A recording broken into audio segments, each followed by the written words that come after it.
Alba, j'ai cueilli des pivoines en pensant à toi. J'ai pris des blanches comme ton nom et comme ton idéal, et des rouges comme tes combats.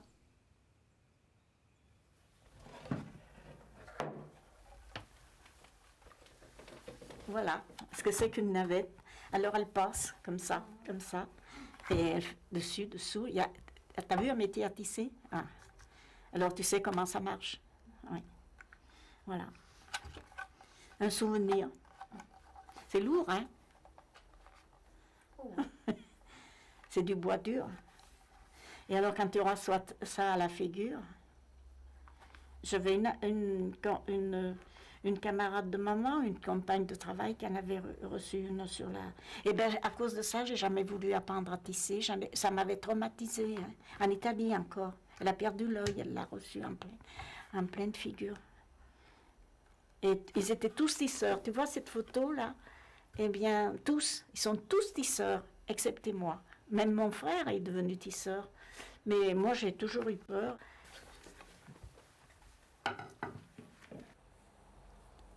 C'est 10 mètres de long, l'imagine. Je pense que c'est les plus récentes, les plus anciennes. Je peux aller voir? Oui. Alors je l'actionne. Oui. Dans le textile, je fais que ça. Je suis toujours restée dans le retordage. On mettait 2 fils, ou 3 même, ensemble, et une machine qui les retordait. Je menais une machine qui avait, je ne sais pas, 5-6 mètres de long.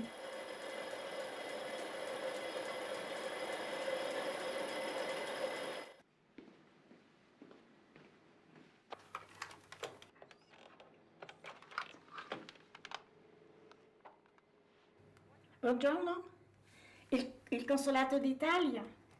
Sono cittadina italiana. Vorrei sapere se le prossime elezioni politiche avranno luogo l'anno che viene. No, non c'è niente di fisso. Sì, perché vado sempre a votare e come devo votare in Italia l'anno prossimo vorrei coincidere le date con le elezioni, ma non sanno niente. No. Non c'è niente in corso. La ringrazio. Buongiorno.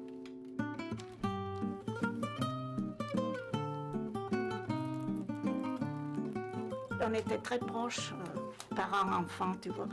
Leur vie, ils la vivaient, ils étaient très unis d'abord entre eux. Tout ce qu'ils vivaient, ils le racontaient à la maison. Mon éducation politique s'est faite comme ça, sur le tas. Par ta famille? Par ma famille, oui. De voir vivre les miens.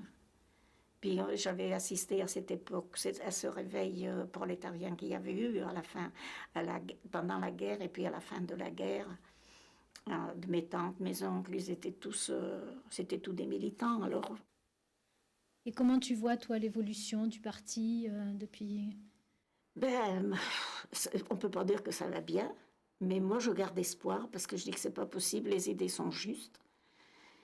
Et je pense qu'il y aura une évolution, qu'on arrivera quand même à s'en sortir parce qu'il y a que cette solution, hein. Il n'y en a pas d'autre. Hein. C'est nous qui avons raison, hein. Est-ce qu'il y a eu des moments au cours de ton activité militante ou de ta vie où tu t'es sentie en désaccord ou est-ce que tu as toujours été... C'est-à-dire qu'il y a des choses que je n'ai pas approuvées. Je n'ai pas approuvé l'exclusion des militants, que pour un oui ou pour un non, on excluait les militants, surtout à mon époque. Surtout à l'époque où moi j'avais adhéré, jeune communiste, il y avait déjà il y avait des discussions que j'approfondissais même pas, mais je trouvais que s'ils étaient sincères, pourquoi les exclure? C'était pas, on a chacun sa façon de voir. Ce sont des choses qui sont des différences de tactique, des différences de façon de penser, de voir les choses autrement, mais qu'on conserve le même idéal. J'ai dit, il ne faut pas quitter le parti pour ça, tant qu'on sait qu'il est sur la bonne voie.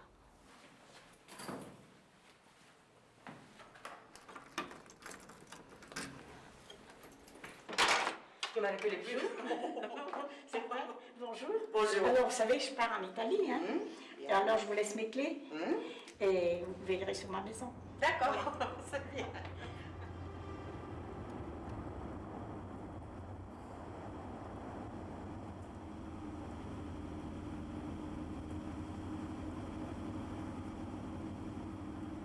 il y avait beaucoup de familles italiennes. C'était le père qui prenait l'initiative, qui se faisait naturaliser toute la famille.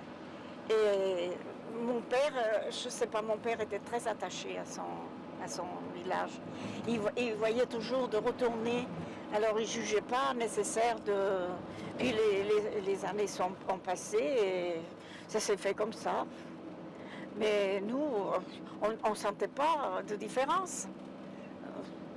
Ça ne nous manquait pas le fait, on se considérait viennois, on avait grandi à Vienne, Vienne c'était notre pays, on ne sentait pas c'est après la guerre que nous avons demandé la nationalité française avec mon frère, mon mari et moi, et elle nous a été refusée. Les raisons politiques certainement.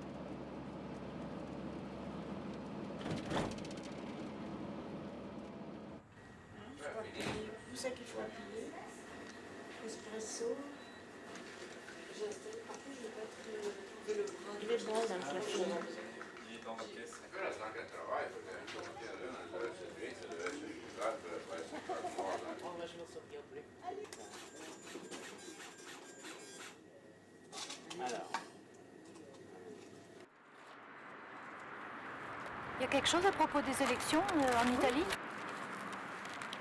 Le chef de l'opposition de droite italienne a définitivement refusé tout débat télévisé avec son adversaire du centre-gauche, Francesco Rutelli, avant les élections législatives du 13 mai.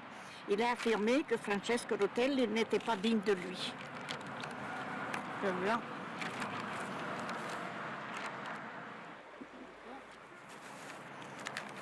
J'ai mal barré, hein. J'ai peur des abstentionnistes. Ça signifierait quoi que Berlusconi...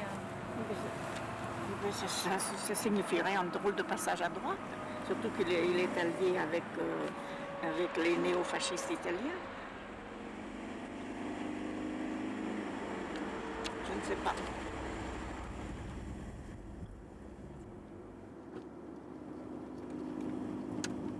Nous sommes toujours venus avec mes parents voter en Italie, et comme je ne peux pas voter en France, je viens voter en Italie. Même si c'est qu'une voix, c'est toujours une voix.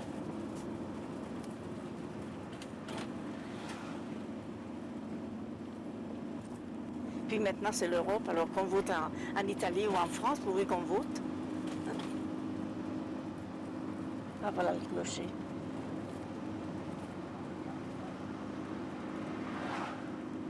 Je suis assez d'accord avec l'Europe, mais c'est une autre Europe que je voudrais. Je voudrais l'Europe d'une bonne organisation, de l'Europe des travailleurs, de l'Europe des peuples, et pas être sous la mainmise des capitalistes, comme c'est le cas. Ça me fait un peu peur pour ça, parce que... Mais enfin, je pense que le vote est utile, si on veut défendre ses idées.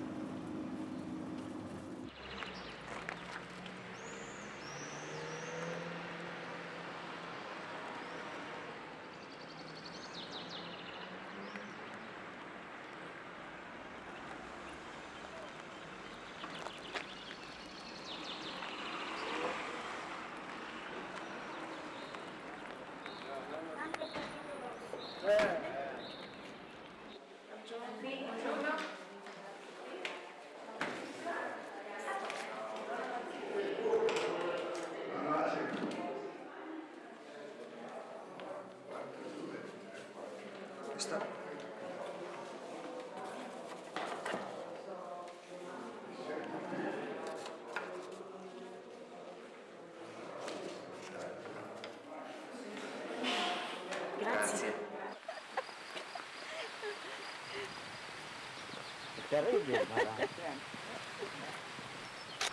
T'as compris ce qu'il m'a dit? Que j'ai bien fait de venir, j'ai apporté le beau temps. Voilà le Monte Rosa. Tu sais, le Monte Rosa, il fait frontière avec la France, l'Italie et la Suisse. Il est comme moi, il vit avec tous ses souvenirs.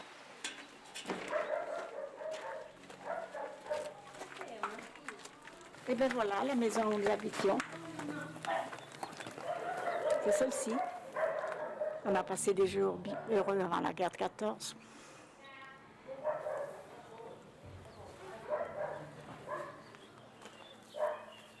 Ciao, Lydia. Sura, No, io non ho tempo adesso, Madame De Mangi. a me fratello da lì.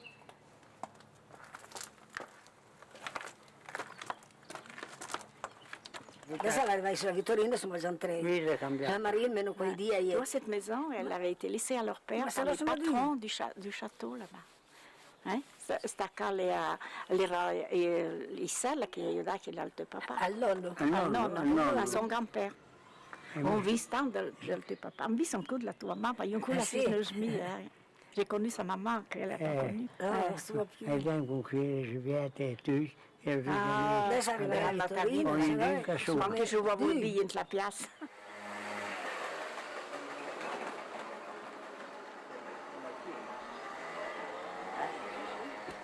Avant la guerre, il y a un événement qui s'est passé qui m'a marqué, puisque je m'en suis toujours rappelée. C'est l'assassinat de Jaurès. Mon père travaillait, maman à ce moment-là, elle avait encore mon frère tout petit, elle ne travaillait pas. Et alors le soir, dans les belles journées d'été, on allait à sa rencontre. C'était un petit chemin de campagne, quoi.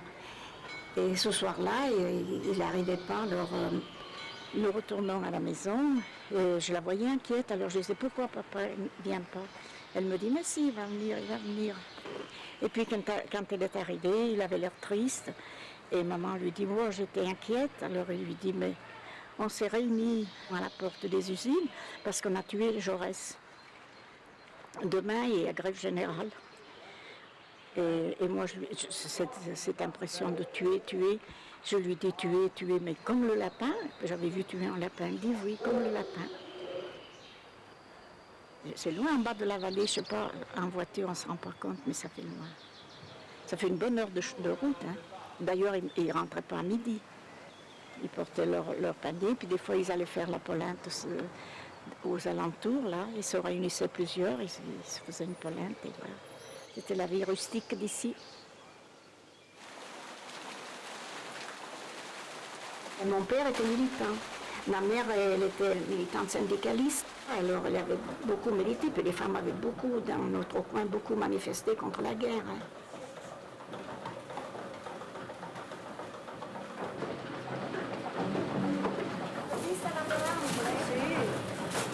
Siete venuti per prendere la polenta? Come vi piace? Fine, grezza?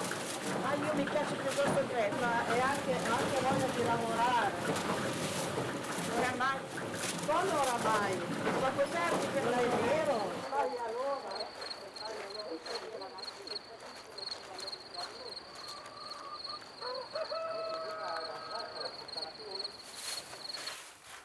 Ecco. Quanto fa in tutto? Allora, 5, fanno 12 e 5. Molte grazie e buon viaggio a Valle Morto. Sta a Turin, ma le non proprio da Turin, alle da Asti, senti? Ale mon frère. Dimmi che stai a Turin, ma Sta a Turin, ma insomma le piemontesi. Io tutto un mess, mi riesce a dire che vai su? Non? Non, mais comme dans le bras, pour amener giù. Sì. J'ai un souvenir, mais il m'a été transmis par mes tantes, par une de mes tantes, et elle m'a dit, ça ne m'étonne pas que tu sois féministe, parce que, il me dit, quand tu étais petite, tu étais venue avec nous une réunion, mais avant la guerre. Et ils avaient décoré la salle avec des portraits de militants, et il y avait Marx, il y avait Karl Marx. Et alors moi, j'avais vu Karl Marx sur des cartes postales que papa avait à la maison. Je pointe mon doigt dessus, puis je dis, regarde Karl Marx. Alors il y avait la militante qui venait de l'extérieur, elle regarde ce petit bout de chou là, qui dit, mais tu connais Karl Marx? Alors je la regarde, puis je lui dis, oui, je le connais, c'est un ami à mon papa. Alors je suis allée à l'école à 6 ans. Et je me rappelle, d'abord j'étais très entourée par mes tantes, ma grand-mère, ma maman, c'était toutes des femmes, les hommes étaient à la guerre. Alors c'était une ambiance très douce, tu sais, on était chouchottés là et tout. Et j'avais trouvé les maîtresses dures, les sœurs, je les avais trouvées dures. Et puis je ne sais pas si elles avaient déjà une hargne contre moi. Mes parents n'étaient pas catholiques, donc j'avais pas été baptisée. Et elles m'en voulaient certainement pour ça.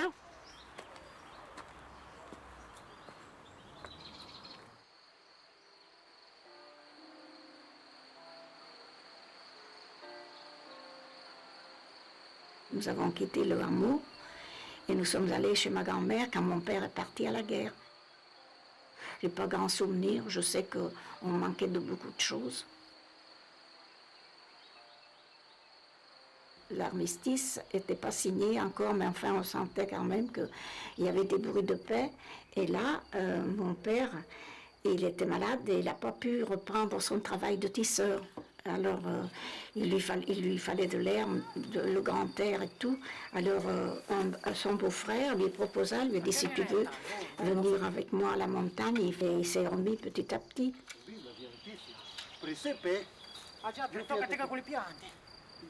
Les affaires n'allaient pas très bien, on vivait difficilement. Et alors, il y avait un de ses amis qui était en France qui lui avait proposé de lui envoyer une lettre d'appel. À ce moment-là, on envoyait une lettre d'appel, on était sûr d'avoir du travail en arrivant. Alors, il a accepté, en accord avec maman, et il est parti.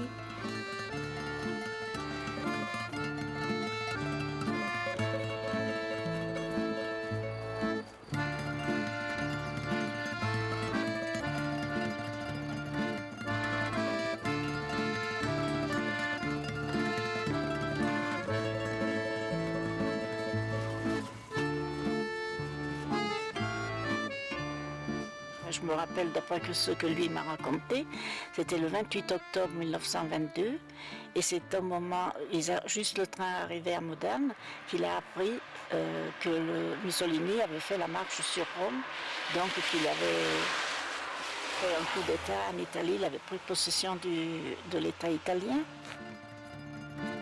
Et après que nous étions partis, ça a continué la répression. Ils sont allés chez nous, dans l'appartement, dans la maison qu'on habitait avec mon grand-père. Ils ont sorti les livres, ils ont brûlé, ils ont tout saccagé. Alors après, il était catalogué comme antifasciste et il ne pouvait pas retourner. Tant qu'il y avait Mussolini, il n'a jamais pu retourner.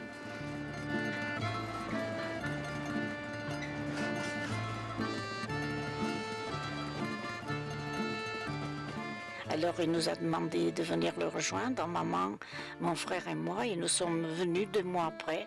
Maman a pris du travail aussi, nous sommes allés à l'école et voilà.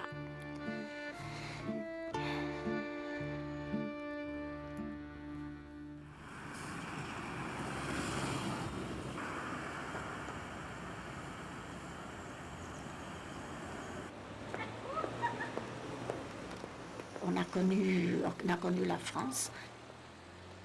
C'était pas le Pérou, mais enfin on vivait pas mal, quoi.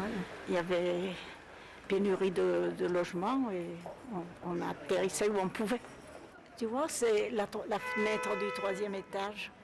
Enfin, c'est une fenêtre qui est fermée maintenant. Elle donnait sur le palier.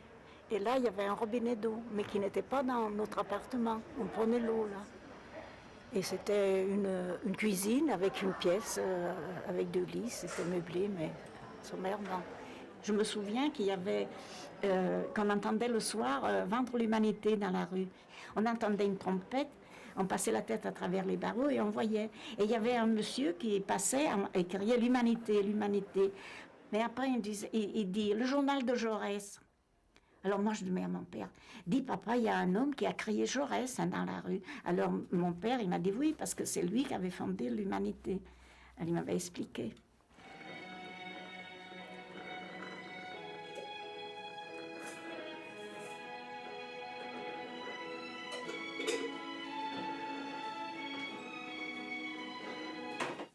Bradley a fait fusionner cette société dont il a hérité avec celle de votre père.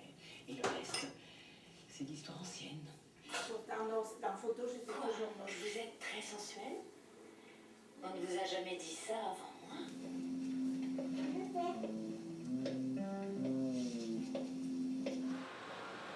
J'ai beaucoup aimé l'école. J'aimais bien y aller. La cour était plus grande parce qu'il n'y avait pas ce bâtiment là à côté.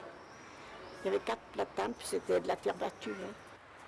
Les petites, mes camarades, elles me faisaient dire des mots, et puis je n'arrivais pas à distinguer 8 de vite. Alors je disais vite quand il fallait dire 8, ça les amusait. Et j'avais une petite camarade qui m'accompagnait tout le temps quand je rentrais à la maison. Et puis elle me disait qu'elle m'aimait bien, mais elle me dit qu'est-ce que c'est dommage que tu sois italienne. Je suis allée à la maison, puis je dis à maman, maman, c'est mal d'être italien. Elle me dit, mais non, tu es italienne parce que tu es née en Italie. C'est pas mal, c'est pas plus mal que d'être français. Alors ça m'avait un petit peu rassérénée, puis après je lui dis, tu lui diras que tu l'aimes bien. Alors après je lui ai dit, tu sais, moi je t'aime bien. Elle s'appelait Nelly. J'ai dit, tu sais Nelly, moi je t'aime bien quand même, tu es française. J'ai passé mon certificat d'études en 24. Et j'ai eu la chance de le réussir. Et après? Après, je suis rentrée en apprentissage. Bon, depuis toujours, on me disait que je serais une couturière. J'aimais d'ailleurs beaucoup coudre. Et on m'avait mis chez une couturière où l'ambiance, je retrouvais un petit peu dans cet atelier l'ambiance de mon école en Italie. Alors, je n'ai pas voulu y rester. À cette époque-là, celles qui rentraient en apprentissage, c'était presque toutes des filles de commerçants ou des contremaîtres. Et moi, j'étais une simple fille d'ouvrier. Alors, j'étais en dessous d'elles. Une fille d'ouvrier ne comprenait pas qu'elle soit là. Je ne pouvais pas leur expliquer que les ouvriers valaient les autres, mais enfin, moi, je le sentais en moi. Moi, j'aimais bien mon milieu ouvrier, j'aimais le milieu où vivaient mes parents, toute cette ambiance de textile dans lequel nous vivions. C'est pour ça que je suis allée au textile. Eh ben, on va aller voir ça aux archives. Voilà.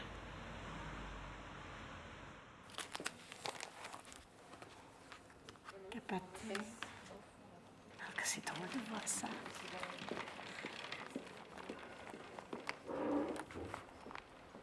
Du 1900. Tu peux le est lire en chômage complet, oui. Nous sous-signés certifions que par suite du manque de travail, Mademoiselle Delestras Éléonore, employée dans nos ateliers comme tisseuse, du 1er janvier 1900 à ce jour, est en chômage complet. 40 ans seule. Oui, c'est là que j'ai travaillé. J'avais fait le tour de toutes les usines et j'allais de partout, mais il n'y avait pas de place, il n'y avait pas de place. En plus, il y avait déjà du chômage pour celles qui y étaient. Et puis ça a duré pendant quelques années. Hein. C'était répercuté dans le monde entier, cette crise de 29-30. Et puis après, il y a eu une reprise. Là. Alors j'ai demandé à rentrer à l'usine Seguin. Et alors là, j'y suis restée 5 ans. Et c'est pendant ces 5 ans qu'il y a eu cette grande grève de 32 dont on en a parlé dans toute la France. Le départ de la grève, c'était où? Eh bien, le départ de la grève, c'était là, à la porte, puisque tout le monde était descendu des ateliers. Et alors, on avait discuté là devant la porte. Et puis, les ouvriers nous attendaient. Alors, on a dit, bon, on n'a pas obtenu satisfaction, on part en grève. Alors, on est tous montés dans les ateliers parce qu'on avait nos habits de travail pour se changer. Et puis après, on est redescendu. Et quand on est arrivé là, ici, il y avait les tisseuses. Et elles ne descendaient pas. Il y avait 3 délégués avec nous, mais j'ai dit, qu'est-ce qu'elles font? Et on était dehors, les patrons se sont mis sur la porte pour nous intimider. Alors on disait, il faudrait aller les chercher, mais personne se sentait le courage de passer devant les patrons. Je dis, moi j'y vais. On est allé au milieu des métiers, on leur avait arrêté les machines, puis on leur a dit, mais qu'est-ce que vous faites? Vous manquez de parole, les autres sont en bas, maintenant il faut partir. Alors on est descendu, on est tous sortis. Quand j'étais remontée alors pour m'habiller, alors lui, les contremaîtres, il ne savait pas ce qui se passait. Alors il m'a dit, comment ça marche? Eh bien, j'ai dit, ils ne veulent pas entendre raison.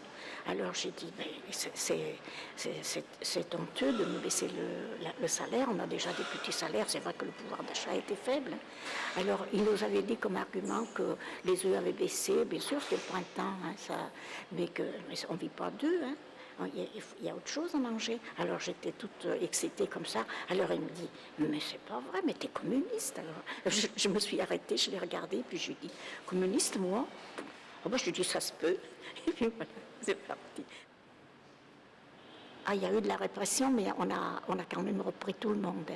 Mais à fur et à mesure que nous partions, ou pour une chose ou l'autre, les garçons qui allaient au service militaire, ils ne les reprenaient pas.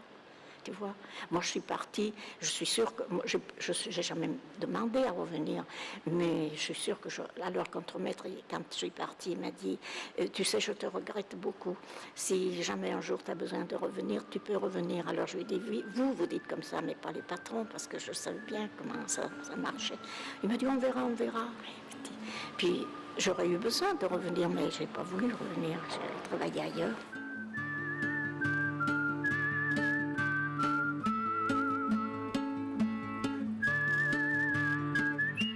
Un soir, ils avaient encerclé la place de l'hôtel de ville, on pouvait plus sortir, les rues qui évacuaient étaient toutes prises par les gardes mobiles, et là, ils allaient nous tabasser. Hein.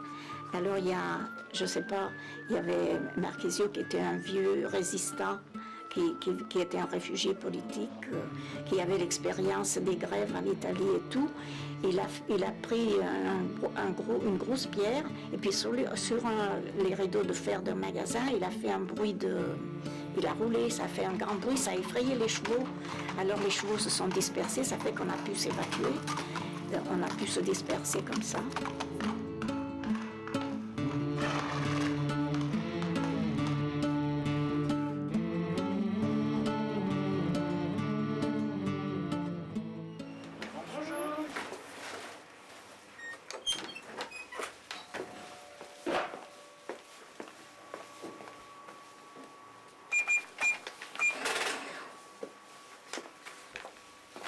Alors, 750. Très bien. Merci. Merci. Ah, tu me donnes ça? Ah, pour sa maison, tu lui donnes un ticket. Il doit dire qu'est-ce qu'il fabrique. Bonjour, monsieur. Bonjour, monsieur. Aux jeunesses communistes, au début, j'étais la seule. Puis j'étais la seule fille en 32, hein, pardon. Et à ce moment-là, moi, j'étais fiancée donc avec celui qui est devenu par la suite mon mari. Il était italien, il était de Turin. Il était bien acquis à nos idées, mais il n'était pas militant. Nous nous sommes mariés le fin octobre 1933. Il faisait très froid. Il a pris un phlegmon dentaire qui lui a fait empoisonnement du sang et il est décédé au bout de 48 heures. Je suis retournée chez mes parents. Je suis restée longtemps à me remettre. J'étais plus qu'une épave. Je n'avais plus goût à rien.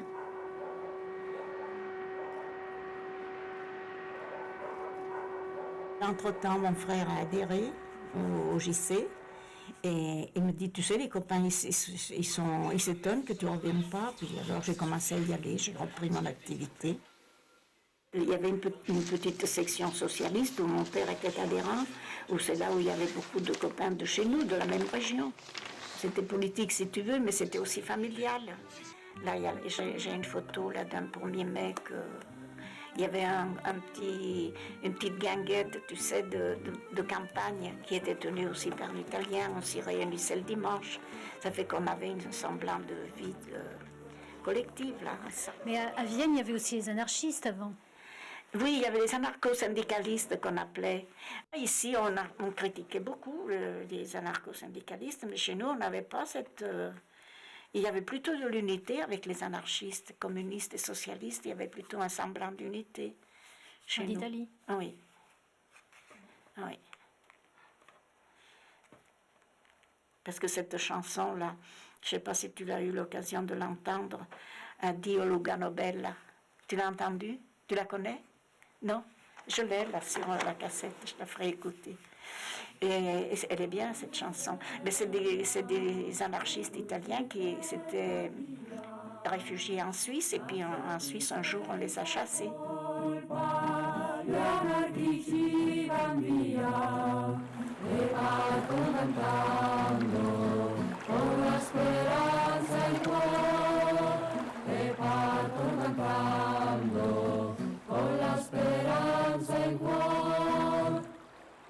Alors il y a eu 33, c'est-à-dire oui 33, il y a eu 34, 35, la préparation du Front populaire, le développement des organisations, les élections de 36. Mon frère me disait toujours, ça a été les plus belles années de ma vie, parce qu'alors, les congés payés, nous sommes allés au Pilat, et puis après, tous les dimanches, on sortait, tu sais, on portait le casse-croûte, on allait manger d'un côté et de l'autre. On vivait, quoi, on vivait, puis on était jeunes, on vivait heureux.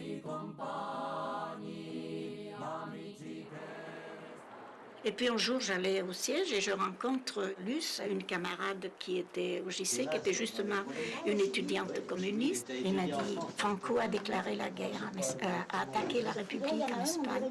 Et elle en avait les larmes aux yeux. Ah bah oui, parce que l'homme était... Alors on a travaillé beaucoup pour la guerre d'Espagne. On s'est mis à tricoter, on faisait des colis. Et puis il y a eu la propagande pour la constitution des brigades internationales, tout ça. Il y avait beaucoup de jeunes, des jeunes surtout de l'immigration espagnole qui rejoignaient les troupes républicaines.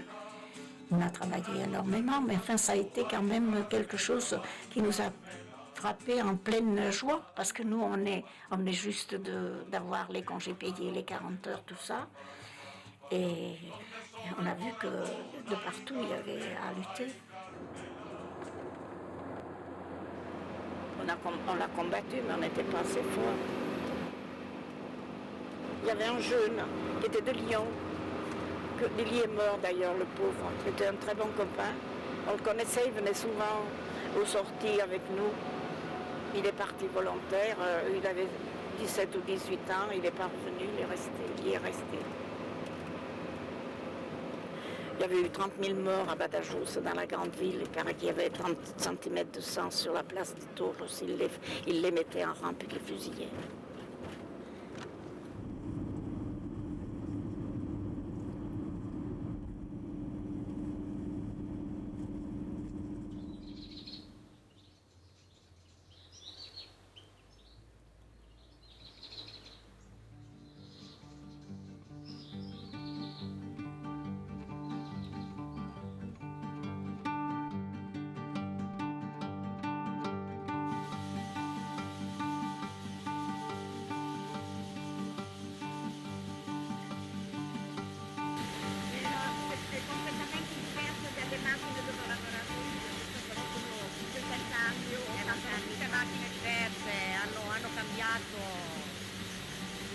Io in 4 anni hanno proprio cambiato tutto il meccanismo, sono tutte macchine moderne. Una sola per le 2 macchine? 1, 2 e 3 macchine. Bien, il y avait l'industrie textile, on sortait de l'école, on allait à l'usine.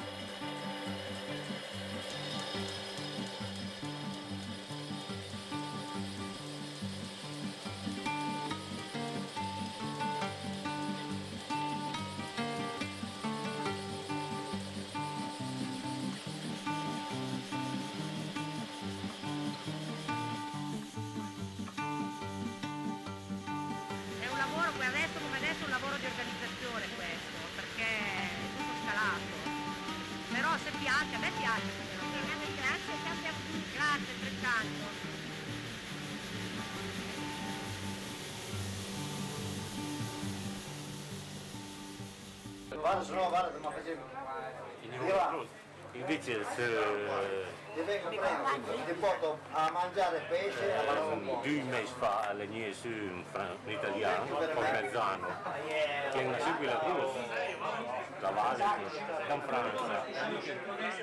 43-47, Ferrara, Democrazia Europea fra 1 e 5, Riccardi, Italia dei Valori fra 0 e 4, altri 9-0.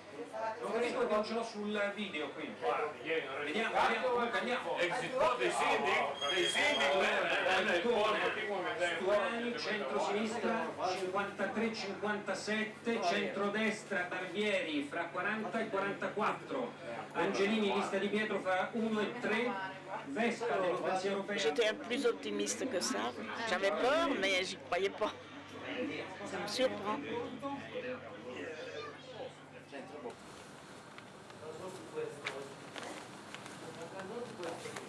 Ils ont une épaisseur sur le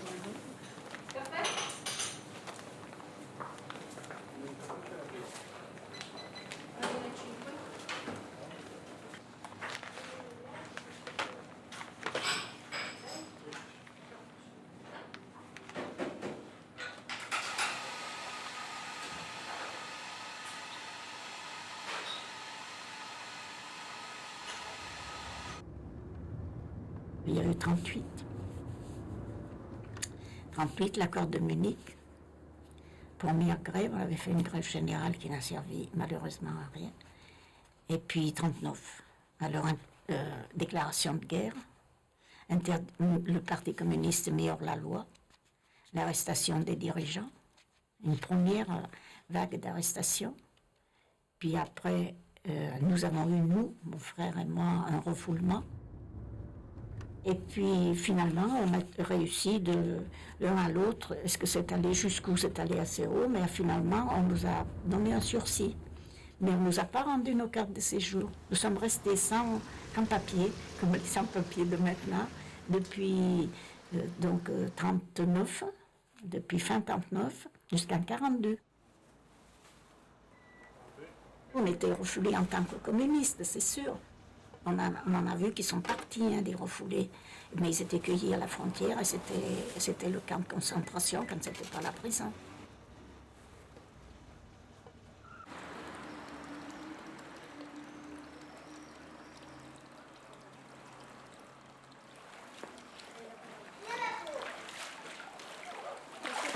Moi j'ai venu, j'avais 11 ans. Ouais. Oh, je m'en souviens bien. Et moi, j'étais à l'école quand il y avait l'Algérie française. L'Algérie était française. Vous savez, on est tous pareils. Hein.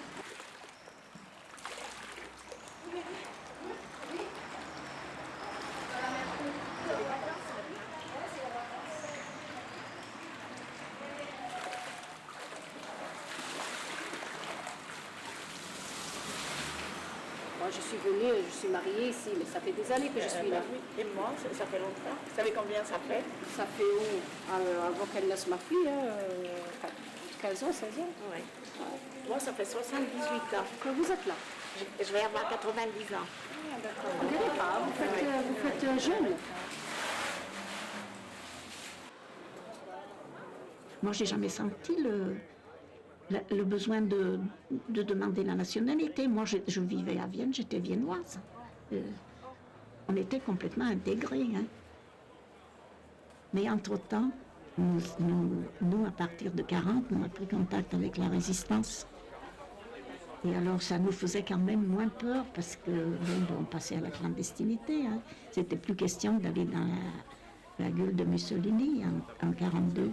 C'était plus du tout pareil. On se demandait ce que ça allait faire.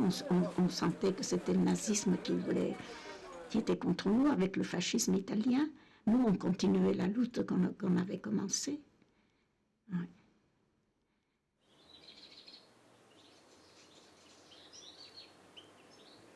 Mettre en œuvre pour faire reculer le ministère des Finances, car avec 7 casinos et près de 1000 machines à sous, ce département est un de ceux où on joue le plus en France. Des emplois sont donc menacés, disent les professionnels, mais pas seulement. Les communes se sentent aussi... La couture m'avait aidé. Hein. Je faisais des petites robes et puis je partais à la campagne, on les échangeait contre du ravitaillement, des petites robes d'enfants, des machins comme ça. Comme on ne trouvait rien à acheter, les paysans étaient contents. Le Centre international de congrès de Deauville en est là encore. On charriait des armes. On nous apportait des armes, je ne sais pas d'où elles venaient. Mon père les prenait, les graissait, les enveloppait, les enterrait dans le jardin. Après, on nous disait qu'il les fallait, on les sortait, on les ramenait. Un jour, avec une camarade, tu connais les sacs à Moleskine, là, qu'il y avait autrefois. On portait ça, c'était lourd comme tout, on les portait à deux, en plein centre-ville. Les manettes se cassent et heureusement que c'était plié, tout déringole dans la rue. Tu peux rien dire. On a ramassé ça en vitesse.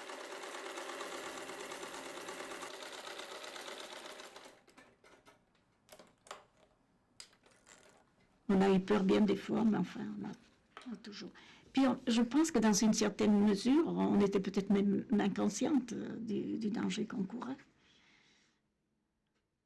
Parce qu'il y en a qui ont été fusillés pour moins que ça. Hein.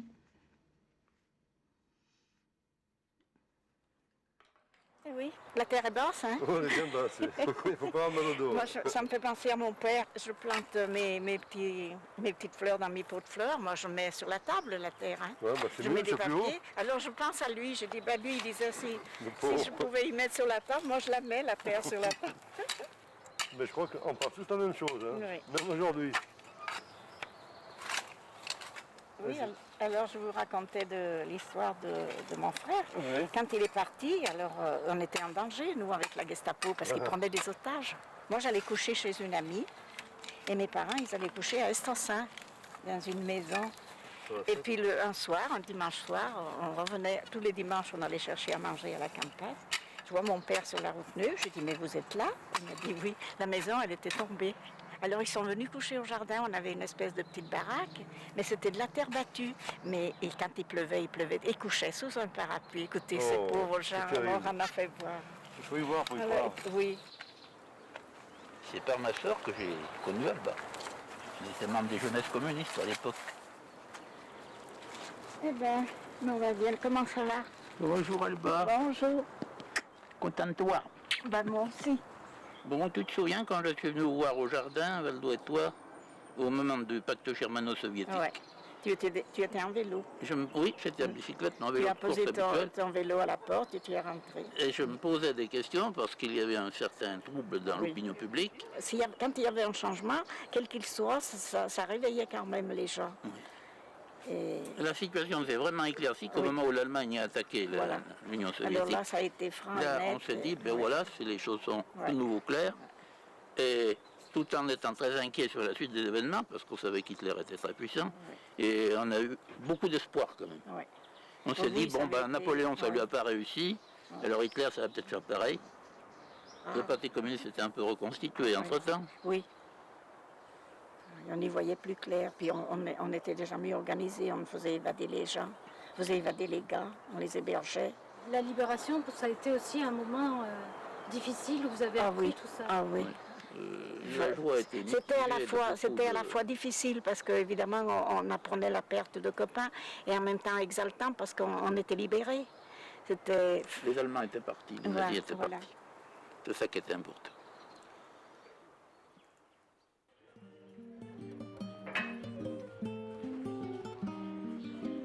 César, en Espagne, il était membre des partis des jeunesses socialistes unifiées. Et ici, il s'est formé, après la libération, ici, s'était formé un petit groupe d'Espagnols qui étaient communistes. On s'est connus comme ça dans les fêtes après la libération. Et puis nous nous sommes mariés en 1949. Bonjour. Ça va? Ça va? Vous cherchez vos chaussures? Oui, viens chercher mes chaussures. Allez. C'est prêt? Oui, c'est prêt.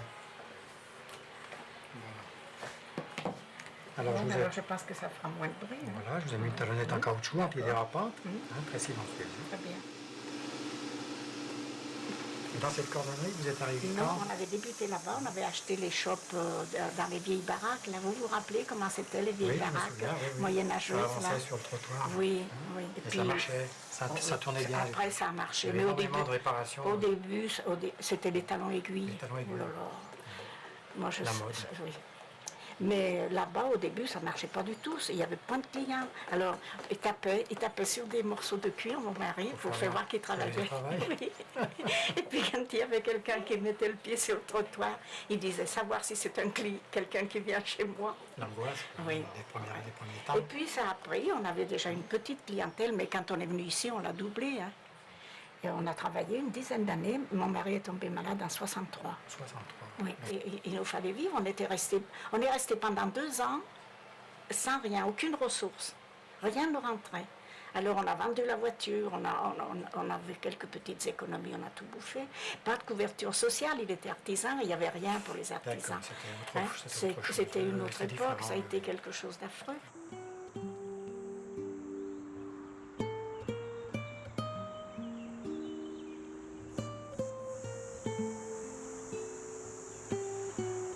Il y a mes parents, il y a mon frère, il y a mon mari, ils sont tous les 4. Il y a tout ce que j'ai perdu.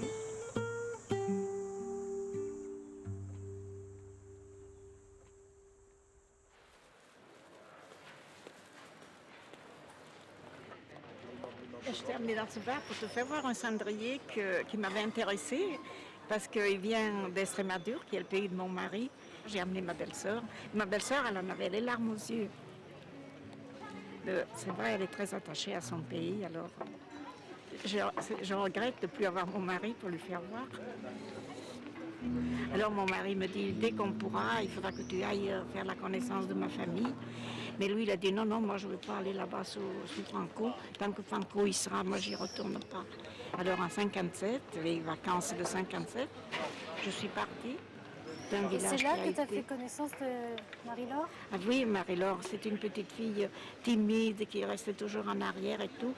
Et on sentait qu'elle avait besoin de soins, de prendre des forces. Alors j'avais posé la question à ma belle-sœur, j'ai dit, si tu veux que je l'emmène 3 mois, un changement d'air, elle avait posé la question au docteur, il avait dit, oh ben oui, ça peut, elle a demandé à la petite, elle était toujours prête à partir.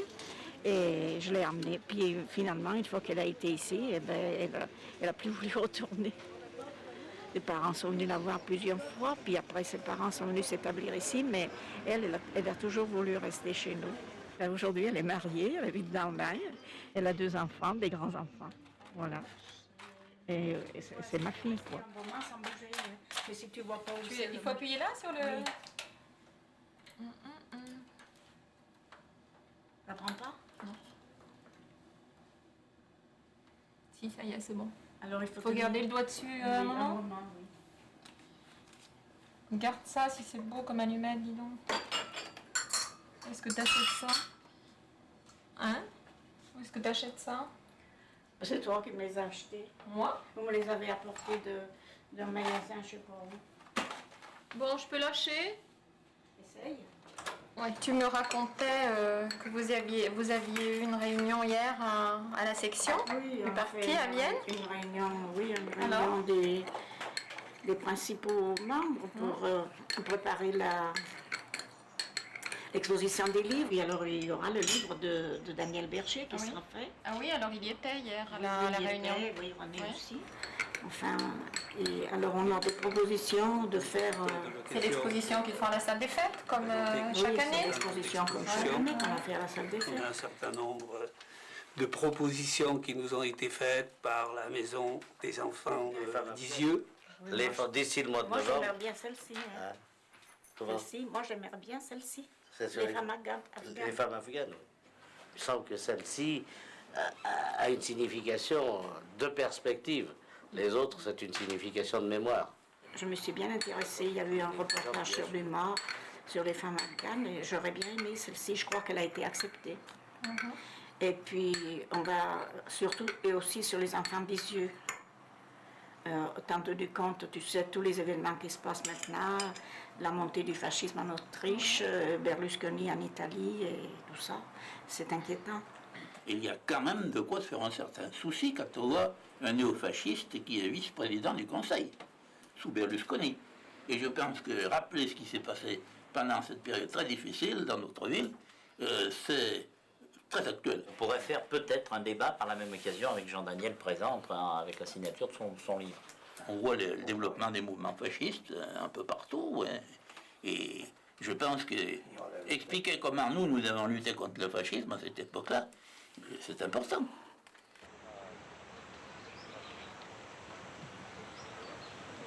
Il y avait un bal qu'avait organisé les jeunesses communistes et nous sommes venus, c'était quelque chose ça avait beaucoup de succès parce que c'était tout de suite après les congés payés, il y avait eu le Front populaire, tout ça. J'ai dansé avec Daniel Lasserre et à ce moment-là, presque à nos pieds, on passait juste à la table où il y avait mes parents, il y a une espèce de boule qui tombe, fumante. Il a compris ce que c'était et il a attrapé cette boule et l'a jetée à l'extérieur. Donc là, tu vois, après le bâtiment, là dans la rue, il est tombé dans la rue et elle avait à peine posé qu'elle a explosé. Alors la lumière s'est éteinte et tout. Et on a vu à travers, il y avait un petit mur, un gars qui s'enfuyait. Alors Daniel, qui était grand sportif et puis jeune, il a sauté la barrière et il lui a couru après. Et il est arrivé à l'atteindre sur le bas-port, il allait l'attraper. Et puis, quand il allait l'atteindre, l'autre s'est retourné et il l'a battu. Il aurait dû penser qu'il était armé, mais on ne pensait pas à tant de mal. Et voilà, il l'a battu. Je crois que ça avait soulevé la France entière. Le jour des funérailles, la population, la presse disait que la population de Vienne avait doublé. Donc il y avait 30 000 personnes aux funérailles. Et ça a été la première victime du fascisme.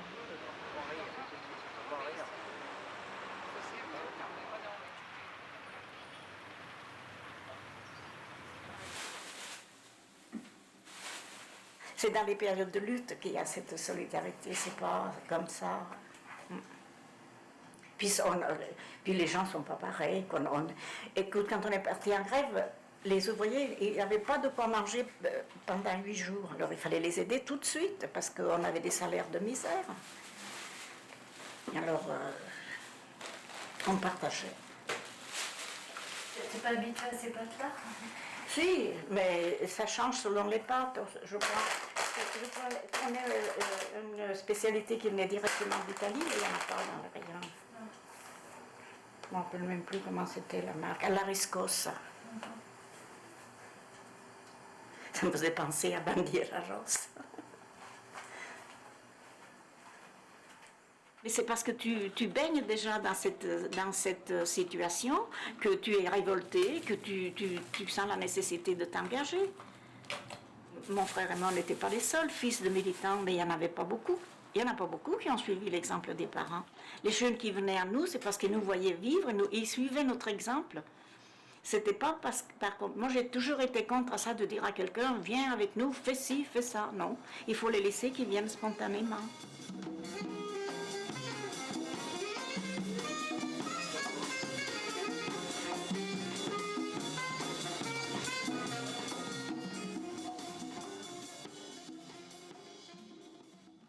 Gentil, on est vraiment contents. Eh bien, merci à vous de cette invitation.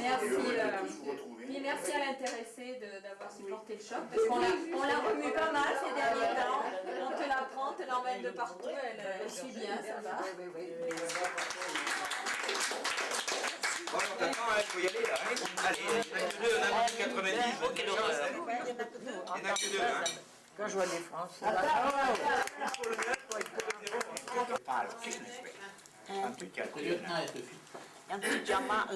Ça, c'est tout à fait. De la mine descendez, des collines camarades. Sortez de la paille les fusils, la mitraille, les grenades.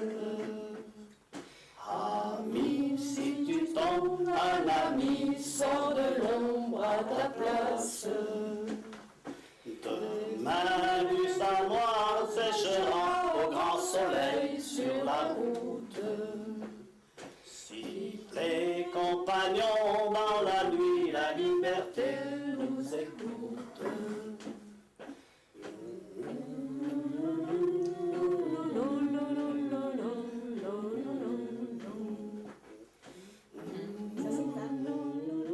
Bon anniversaire, Alba. Voici quelques pivoines et merci pour les histoires.